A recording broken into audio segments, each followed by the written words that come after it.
this is Pretty from It's a Pretty World. Welcome to my channel. Today I'm making a Christmas card for the Christmas card series for 2019 on my channel, and I'm starting off with this Stonehenge black cardstock and a masking paper, and I've already cut a circle in it, and I'm going to mask off this Stonehenge paper, and I'm going to use this board background stamp from SimonSaysSamp called Leaves and Berries. I'm making sure that the masking paper is really adhered and it doesn't peel off on me when I'm stamping. And then I'm just preparing my surface with my anti-static tool, and I'm putting the masking back, not the masking background, the background, Leaves and Berries background over this, and I'm going to stamp this using my embossing ink from SimonSaysSamp, and I want to gold emboss this, and I'll be using the Brutus Monroe gold embossing powder. Don't really remember the name of the embossing powder, but I will put it in my description box below. And then after I had done stamping it, it was time to emboss at this particular image, and it's a beautiful background. The leaves are very fine, the image is extremely fine, and it's just beautiful. I'd done a similar card over on my blog a few weeks back, and I thought I should do something different using the same stamp set. And here you can see while I was peeling, I noticed there was a little bit of embossing powder that went astray from my circle, and it wasn't too big a problem.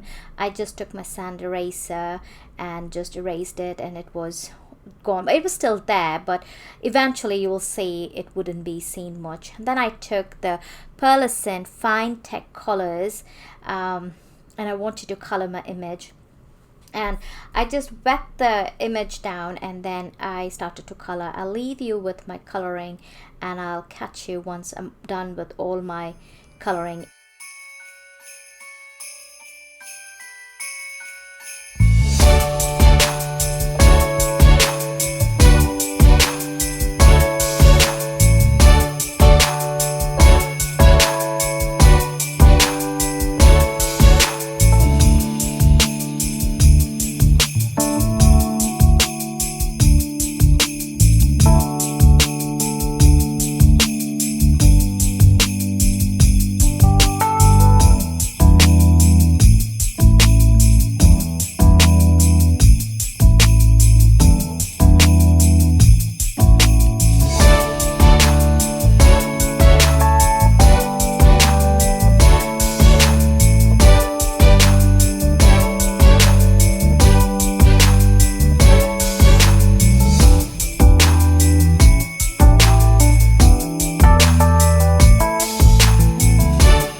Now that I was all done coloring, here's what it looks. I splattered some paint, some not really white, a pearlescent color paint onto the surface just to add some splatter, and that took care of that little mark that was there. And then I measured the center of the circle and I added a line there, and I wanted to add a string, and then I created a little holder for the bauble. So my idea is to create a bauble, and then I took a white gel pen. This is a, I think it's a Sakura Jelly Roll 10, the size 10 pen, and I want to make sure that I didn't smudge that, and I just heat set it, and then I just drew the string that was holding the bauble, and that little white hook thing is just the top of the bauble, where you could put the string in.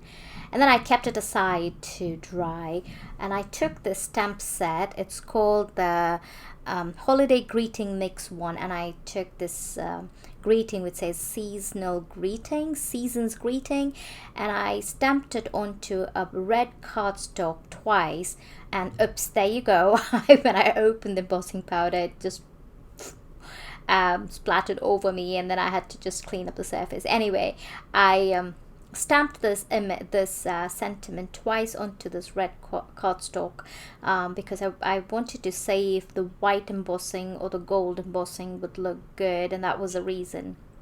So I just embossed it using both the embossing powder, and then I cut the sentiment using this is a label die from SimonSaysSamp, which I used to cut. Of course, I'm cleaning up the surface, making sure there's no white residue of the embossing powder. And then after I die cut the sentiments here, I'm trying to figure out which one looked good, and I decided to go with the gold one, and I just cleaned up the surface, making sure that the black looked really black and there was no embossing powder anywhere taking away the black from the paper. And then I wanted to create a bow, so I just took a pencil and marked a bow, like I drew a bow, as of showing that there's a bow or something's holding on. There's a bow, kind of, the bauble had a bow, and that was what was on the top of the bauble. I don't know how to explain that, but I wanted to draw a red bow just to kind of pull in that red that I was using on the cardstock for the sentiment. And this was another paint pan that was in that same Pearlescent Finetec palette, and it's a beautiful, beautiful red. I was so close to that red that I used, the paper that I used. I was really happy. So I just drew in where I had penciled the bow earlier, and then I drew in the bow a little thicker than the pencil itself to show the ribbon. In real life, this is quite a sparkly card. I was then debating where I wanted to put the sentiment. I wasn't sure if I wanted it in the middle or I wanted it in the bottom. I decided to go in the bottom because it was more balancing that way. And then I took a 5x7 side folding white cardstock, 110-pound cardstock. I really have to crease it really well. The 110-pound cardstock is pretty thick, so you want to make sure that you're creasing the fold very well. So it doesn't pop up. Like you can see that it's still popping up. I'll probably crease it a couple more times, and then I adhered the top black panel using foam adhesive on top of this white note card, a 5x7 note card. I really wanted a big greeting card. And then after that, I was trying to add some bling, of course. And I took some pretty pink Posh gems, which is just, I think it's called the white pretty pink Posh gems. And I just adhered it in the openings. There are a few gaps in the in that background where the black opening scene where there's no image, and I just added some gemstones in those openings just to fill it up and add some sparkle. And then when I was all done adhering it, adding the gemstone, this card was pretty much done, and I'm just putting the final gemstone right there. I did use a different stones, and there you go. There is the finished card. I hope you like this card. If you like the video, give me a thumbs up, subscribe to my channel, and I'll catch you next time. Have a good day. Bye bye.